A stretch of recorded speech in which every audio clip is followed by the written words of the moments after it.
Hi friends, నేను మీ Jafar. Welcome back to Jafar education. ఈరోజు ప్రధాన దినపత్రికలో వచ్చినటువంటి విద్యా ఉద్యోగ సమాచారానికి సంబంధించినటువంటి అప్డేట్స్ని అయితే మనం వన్ బై వన్ క్లియర్గా తెలుసుకుందాం. అదేవిధంగా మీకు డిఎస్సికి సంబంధించినటువంటి ఫ్రీ పీడిఎఫ్ నోట్స్లు మెటీరియల్స్ మన యొక్క వాట్సాప్ గ్రూప్లలో ఫ్రీగా అందించబడుతున్నాయి. మీకు కావాలి అనుకుంటే వాట్సాప్ గ్రూప్ లింక్ నేను కామెంట్ సెక్షన్లో పిన్ చేసి పెడతాను, అక్కడ నుండి జాయిన్ అవ్వండి. దాంట్లో మీకు ఇంపార్టెంట్ నోట్స్ కావచ్చు, షార్ట్ నోట్స్ కావచ్చు, ఇంపార్టెంట్ బిట్స్ కావచ్చు, అవన్నీ మీకు డైలీ షేర్ చేయడం అనేది జరుగుతుంది రివిజన్లో భాగంగా. ఇక మనము మొదటి అప్డేట్ తెలుసుకునే ముందు మీరైతే తప్పకుండా మన యొక్క ఛానల్ని సబ్స్క్రైబ్ చేసుకొని మన యొక్క వీడియోస్ని లైక్ చేసి మీ యొక్క సపోర్ట్ని అందించండి. అదేవిధంగా మీ యొక్క మిత్రులకైతే షేర్ చేయండి. రైట్, ఇక్కడ మొదటి అప్డేట్ చూసుకున్నట్లయితే ఇకపై ఏడాదికి 2 సార్లు టెట్ ప్రభుత్వం అయితే కీలక నిర్ణయం తీసుకుంది. జూన్లో ఒకసారి, మరోసారి డిసెంబర్లో అయితే ఉండే అవకాశం ఉంది. ఇప్పటికే ఒకసారి అయితే టెట్ నిర్వహించారు. నెక్స్ట్ నోటిఫికేషన్ మనకు సెప్టెంబర్లో మరో నోటిఫికేషన్ అయితే ఉండే అవకాశం అయితే కనిపిస్తూ ఉంది. ఇక్కడ చూసుకున్నట్లయితే తెలంగాణ ప్రభుత్వం కీలక నిర్ణయం తీసుకుంది. ఇక్కడ నుంచి ఏడాదికి 2 సార్లు టెట్ నిర్వహించాలని అనుకుంటుంది. ఒకసారి జూన్లో, మరోసారి డిసెంబర్ నెలలో టెట్ పరీక్ష నిర్వహించాలని విద్యాశాఖ అధికారి అయితే ముఖ్య కార్యదర్శి బూర వెంకటేశం గారు శనివారం అయితే ఉత్తర్వులు అయితే జారీ చేశారు. సో విద్యా హక్కు చట్టం ప్రకారం 2 సార్లు లేదా ఒకసారి ఖచ్చితంగా టెట్ నిర్వహించాలని నిబంధన ఉంది. సో దానికి అనుగుణంగా వీరు టెట్ని అయితే ప్రతి సంవత్సరం 2 సార్లు నిర్వహించాలని అయితే నిర్ణయించారు. నిన్న ఉత్తర్వులు కూడా ఇవ్వడం జరిగింది. సో ఇక్కడ ఎందుకు టెట్ నిర్వహిస్తున్నారు అంటే డిఎస్సి కోసమే టెట్. జాబ్ క్యాలెండర్ను రాష్ట్ర ప్రభుత్వం త్వరలో ప్రకటించనుంది. జాబ్ క్యాలెండర్ ద్వారా డిఎస్సి నోటిఫికేషన్ వేసే ఆలోచనలో రాష్ట్ర ప్రభుత్వం అయితే ఉంది. వచ్చే ఏడాదిలో డిఎస్సి నోటిఫికేషన్ వేసే అవకాశం కూడా ఉంది. ఈ క్రమంలోనే డిఎస్సి ముందు టెట్ నిర్వహించాలని అనుకుంటుంది. కాబట్టి డిసెంబర్లో టెట్ను నిర్వహించి డిఎస్సి రాసేందుకు అవకాశం కల్పించనుంది. అయితే ఇక్కడ చూసుకున్నట్లయితే మీకు ప్రతి సంవత్సరం 2 సార్లు టెట్తో పాటు ప్రతి సంవత్సరం డిఎస్సి నోటిఫికేషన్ కూడా వేయాలనే ఆలోచనలో ప్రభుత్వం ఉంది. నెక్స్ట్ రాబోయే జాబ్ క్యాలెండర్లో డిఎస్సికి సంబంధించినటువంటి నోటిఫికేషన్ కూడా ఉండబోతుంది ఆ యొక్క జాబ్ క్యాలెండర్లో. కాబట్టి నెక్స్ట్ ఇయర్ కూడా మళ్ళీ డిఎస్సి నోటిఫికేషన్ ఉండే అవకాశం ఉంది. కావున ప్రజెంట్ ఉన్నటువంటి డిఎస్సి నోటిఫికేషన్ని పోస్ట్పోన్ చేసే అవకాశాలు అయితే కనిపిస్తలేవు. ఇక్కడ చూసుకున్నట్లయితే డిఎస్సి నోటిఫికేషన్ ప్రజెంట్ ఏదైతే ఉందో సో యాజ్ ఇట్ ఈజ్ షెడ్యూల్లో జరుగుతుందని నేను మనకైతే న్యూస్ ఛానల్లో కావచ్చు, అదేవిధంగా మనకు కొన్ని వాట్సాప్ మెసేజ్లో కావచ్చు రావడం జరిగింది. సో దానికి అనుగుణంగా ఈ డిఎస్సి నోటిఫికేషన్ అనేది ఎలాంటి మార్పులు ఉండబోవు. ఆల్రెడీ పక్కడబందీ ఏర్పాట్లు చేస్తున్నామని విద్యాశాఖ కమిషనర్ నిన్న చెప్పడం కూడా జరిగింది. కాబట్టి డిఎస్సి నోటిఫికేషన్ యొక్క ప్రజెంట్ డిఎస్సిలో షెడ్యూల్లో మాత్రం ఎలాంటి మార్పులు అయితే ఉండబోవు అని మనకు ఇండైరెక్ట్గా అలా నిన్న డైరెక్ట్గా చెప్పడం జరిగింది. సో అఫీషియల్గా అయితే అనౌన్స్మెంట్ రాలేదు.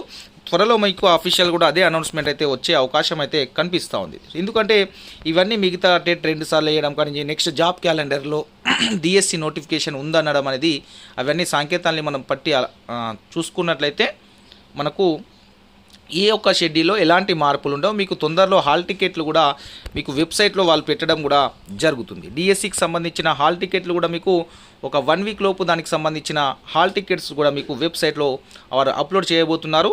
కాబట్టి ఈ యొక్క షెడ్యూల్లో మార్పులు ఉండవు. ఈ యొక్క రిక్రూట్మెంట్ కూడా మీకు ఆగస్టు లేదా సెప్టెంబర్లో కంప్లీట్ చేయబోతున్నారు.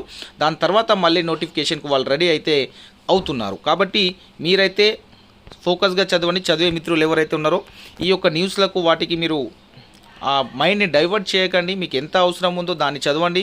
దాన్ని లైట్ తీసుకొని మీరు చదువుతూ ఉండండి. దీని మీద ఫోకస్ పెట్టడం ద్వారా నష్టపోయేది మాత్రం మీరే మిత్రమా. కాబట్టి మీరు ఇలాంటి వాటికి స్పందించకుండా పోస్ట్ పోన్ అనే విషయాలకి మీరైతే చదివే దాని మీద ఫోకస్గా ఉంచి చదివే ప్రయత్నం. టెన్షన్ తీసుకోకండి. టెన్షన్ అయినా మనకున్న సమాచారం షెడ్యూల్లో మార్పు లేదంటున్నా. మనకు షెడ్యూల్ ఆల్రెడీ ఇచ్చేశారు. సో మళ్ళీ దానికి ఆలోచన ఎందుకు వస్తుంది మీకు? సో ఆలోచన నుండి బయటికి వచ్చి చదవండి ఫోకస్గా. ఇవన్నీ మనం చూస్తూ ఉంటే పోస్ట్పోన్ అయ్యే అవకాశాలు కనిపిస్తలేవు. వాళ్ళు గ్రూప్ 2ని పోస్ట్పోన్ చేస్తున్నారు కానీ డిఎస్సిని పోస్ట్పోన్ అంటున్నారు. సో మీరైతే మీ చదువు మీద ఫోకస్ చేయండి, చదవండి. ఎంత టైం అయితే ఎంత అవుతే అంత అయితే చదువుతూ ఉండండి. మీరు చేసే ప్రయత్నాలు చేస్తూ ఉన్నారు, అయ్యే ప్రయత్నాలు అవుతూ ఉన్నాయి. మీరైతే మీ ప్రయత్నం అయితే చదవడం మీ ప్రయత్నం అయితే చేయాల్సిందే. రైట్, నెక్స్ట్ ఇక్కడ చూసుకున్నట్లయితే డిఎస్సి పరీక్షలపై టీషర్ట్ అవగాహన కార్యక్రమాలు కూడా నిర్వహిస్తుంది. ఉపాధ్యాయ పోస్టుల భర్తీ కోసం నిర్వహించనున్న డిఎస్సి పరీక్షలపై అభ్యర్థులకు అవగాహన కల్పించేందుకు టీషర్ట్ ప్రత్యక్ష ప్రసారాలు చేయనున్నారు. టీషర్ట్ సీఈఓ వేణుగోపాల్ రెడ్డి శనివారం ఒక ప్రకటనలో తెలిపారు. రాష్ట్ర వ్యాప్తంగా 11,062 పోస్టుల భర్తీకి సన్నద్ధమవుతున్న అభ్యర్థులు పరీక్ష రాసే విధానం గురించి, అదేవిధంగా సబ్జెక్టుల వారీగా ప్రత్యక్ష ప్రసారాలు ఉంటాయని చెప్పడం అయితే జరిగింది. రైట్, ఇక్కడ చూసుకున్నట్లయితే మనకు ఈ నెల 8 నుంచి ఉదయం 11 గంటల నుంచి 12 గంటల వరకు నిపుణ ఛానల్లో అనుభవం ఉన్న ఫ్యాకల్టీచే ప్రత్యక్ష ప్రసారాలు ఉంటాయి. మొదటి రోజు ఇంగ్లీష్, 9వ తరగతి సైన్స్, 10th మ్యాథ్స్, 11న తెలుగుతో పాటు హిందీ, ఉర్దూ భాషలపైన కార్యక్రమాలు కొనసాగుతాయని తెలిపారు. 6 నెలలుగా టెట్ డిఎస్సి పైగా సుమారుగా 320 గంటల కంటెంట్ ప్రసారం చేశామని కూడా వారు చెప్పడం జరిగింది. ఈ యొక్క అవగాహన కార్యక్రమాలు చూసే ప్రయత్నం అయితే చేయండి మిత్రమా. ఒకసారి మీ యొక్క సబ్జెక్ట్ ఏముంది, వారి ఏ ఏరియా నుండి క్వశ్చన్స్ వస్తాయి, ఎలా వస్తాయి అనే విషయాల్ని వాళ్ళు మీకు చెప్పే అవకాశం ఉంటుంది. ఒకసారి చూసే ప్రయత్నం అయితే చేయండి. ఒక హాఫ్ అన్ అవర్ వాటిని కేటాయించే ప్రయత్నం కూడా చేయండి. రైట్, ఇక ఇక్కడ చూసుకున్నట్లయితే గ్రూప్ 1లో ఉప విద్యాశాఖ అధికారుల పోస్టులు అయితే ఉండబోతున్నాయి. పాఠశాల విద్యాశాఖ ప్రతిపాదనలు ప్రభుత్వం అనుమతిస్తే 24 కొలువుల భర్తీ. సో డిప్యూటీ డిఓ పోస్టులు, పాఠశాల విద్యాశాఖ పరిధిలోని ఉప విద్యాశాఖ అధికారుల పోస్టులను గ్రూప్ 1 ద్వారా భర్తీ చేసే అవకాశం అయితే మనకు కనిపిస్తూ ఉంది. ఈ మేరకు ప్రభుత్వానికి విద్యాశాఖ అధికారులు ప్రతిపాదనలు అయితే పంపించారు. సర్కారు పచ్చ జెండా ఊపితే వచ్చే గ్రూప్ 1 నోటిఫికేషన్ ద్వారా, అంటే నెక్స్ట్ మళ్ళీ గ్రూప్ 1 నోటిఫికేషన్ ఉండే అవకాశం ఉంది జాబ్ క్యాలెండర్లో.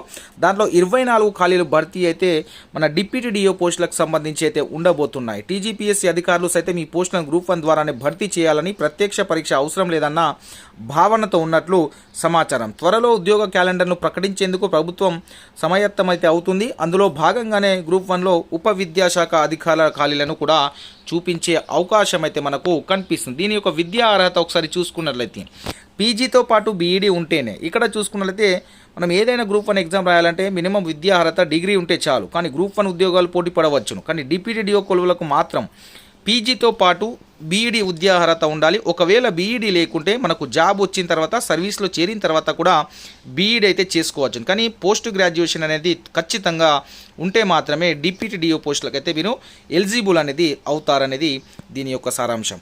నెక్స్ట్ ఇక్కడ అనుమతి ఇచ్చి ఏడాదిన్నర దాటిన పాఠశాల విద్యాశాఖ పరిధిలో 134 టీజీపీఎస్సీ ద్వారా భర్తీ చేసేందుకు ఆర్థిక శాఖ 2022 నవంబర్ 12న అనుమతి ఇచ్చింది. అందులో 24 డిప్యూటీ డిఓ పోస్టులు, 110 అధ్యాపక పోస్టులు, అదేవిధంగా సీనియర్ అధ్యాపక ఖాళీలు ఉన్నాయి. రాష్ట్రంలో మొత్తం 72 డిప్యూటీ డిఓ పోస్టులు ఉండగా వాటిలో 33% కింద 24 ఖాళీలను నోటిఫికేషన్ ద్వారా భర్తీ చేయాల్సి ఉంటుంది. ఏడాదిన్నర గడిచినా ఇంకా నోటిఫికేషన్ వెలువడలేదు. ఈ పోస్టులను భర్తీ చేయాలంటూ ఇటీవల టీజీపీఎస్సీ పాఠశాల విద్యాశాఖను కోరింది. వీటిలో గ్రూప్ 1 ద్వారా భర్తీ చేయాలన్న ఆలోచన తలెత్తింది. ఈ నేపథ్యంలో పాఠశాల విద్యాశాఖ ప్రభుత్వానికి ప్రతిపాదనలు పంపింది. రైట్, ఇక్కడ ఇంకో నెక్స్ట్ అప్డేట్ చూసుకున్నట్లయితే 110 పోస్టులకు నోటిఫికేషన్ ఇవ్వరు. రాష్ట్రంలో 12 డైట్ కళాశాలతో పాటు వరంగల్, మహబూబ్ నగర్, నాగార్జున సాగర్లో 3 ప్రభుత్వ బీఈడీ కళాశాలలు, కాలేజ్ ఆఫ్ టీచర్ ఎడ్యుకేషన్ సంబంధించి, హైదరాబాద్లో మసబ్ ట్యాంగ్లోని institute of advance study and education, అదేవిధంగా 80% పైగా అధ్యాపక పోస్టులు ఖాళీగా ఉన్నాయి. వాటిలో 33% మాత్రమే డైరెక్ట్ రిక్రూట్మెంట్ ద్వారా భర్తీ చేయాల్సి ఉంది. మిగిలిన 67% పోస్టులను పదోన్నతుల ద్వారా భర్తీ చేస్తారు.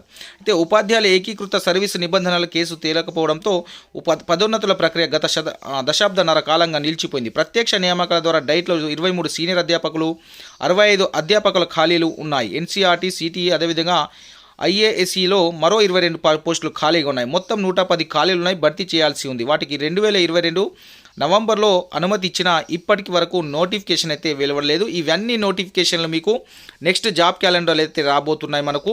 సో కాబట్టి ప్రిపరేషన్లో ఉన్నది, కంటిన్యూ ప్రిపరేషన్లో ఉన్నది. డిప్యూటీ డిఓ పోస్టులకు ఏవైతే ఉన్నాయో వాటికి కూడా సేమ్ మన సిలబస్ ఉంది. దానికి ఎక్స్ట్రా సిలబస్ కూడా కొన్ని మనకు యాడ్ చేసే అవకాశం ఉంటుంది అడ్మినిస్ట్రేషన్కి సంబంధించి. సో అవన్నీ మనము ఏ ఎగ్జామ్ రాయాలన్నా బేసిక్ అనేది 6th, అంటే మనము బేసిక్ అనేది 10th క్లాస్ వరకు. సో 3rd క్లాస్ నుండి 10th క్లాస్ వరకు బేసిక్ ఉన్న వాళ్ళు మాత్రమే మిగతా జాబ్స్కి సెలెక్ట్ అయ్యే అవకాశం ఎక్కువగా ఉంటుంది. కాబట్టి డిఎస్సికి ప్రిపేర్ అయ్యే అభ్యర్థులకు వేరే ఎగ్జామ్స్ రాసుకోవడానికి కూడా చాలా మంచి అవకాశం ఉంటుంది. కాబట్టి మీరైతే ఫస్ట్ ఫోకస్గా డిఎస్సి కోసం చదవండి. మనకు జూలై 18 నుంచి షెడ్యూల్ అనేది స్టార్ట్ కాబోతుంది. సో మీరు 19న హెచ్జిటి వాళ్ళకు స్టార్ట్ అవుతుంది ఎగ్జామ్స్, కాబట్టి జూలై 19 నుండి. కాబట్టి మీరు ఫోకస్గా రివిజన్ క్లాసెస్ చూడండి, రివిజన్ చేసుకోండి. మీకు షార్ట్ నోట్స్ అందిస్తున్నాను. ఇంపార్టెంట్ బుక్స్, టెక్స్ట్ బుక్లో ఉన్నటువంటి హైలైట్ అంశాలు, మన కలర్ పేపర్లో ఉన్నటువంటి హైలైట్ అంశాలు బాక్స్లో ఉంటాయి కదా, అవి కూడా మీకు అన్ని పీడిఎఫ్లు మీకు వాట్సాప్ గ్రూప్లలో షేర్ చేశాను నేను. 6th class, 7th class social, 8th class social, 9th class social, అదేవిధంగా biology 8th class biology, 9th class biology, 8th class physics, అదేవిధంగా 10th క్లాస్కి సంబంధించినవి కూడా మీకు 2-3 డేస్లో షేర్ చేయడం జరుగుతుంది. సో ఇవన్నీ మీకు మేము అందిస్తున్నాం ఫ్రీగా. మీకు కావాలి అనుకుంటే మన యొక్క వాట్సాప్ గ్రూప్లో జాయిన్ అవ్వండి. కామెంట్ సెక్షన్లో లింక్ ఉంది. సో అదేవిధంగా ఇంకేమైనా అప్డేట్స్ ఉంటే నేనైతే అందించే ప్రయత్నం అయితే చేస్తాము. Thank you so much.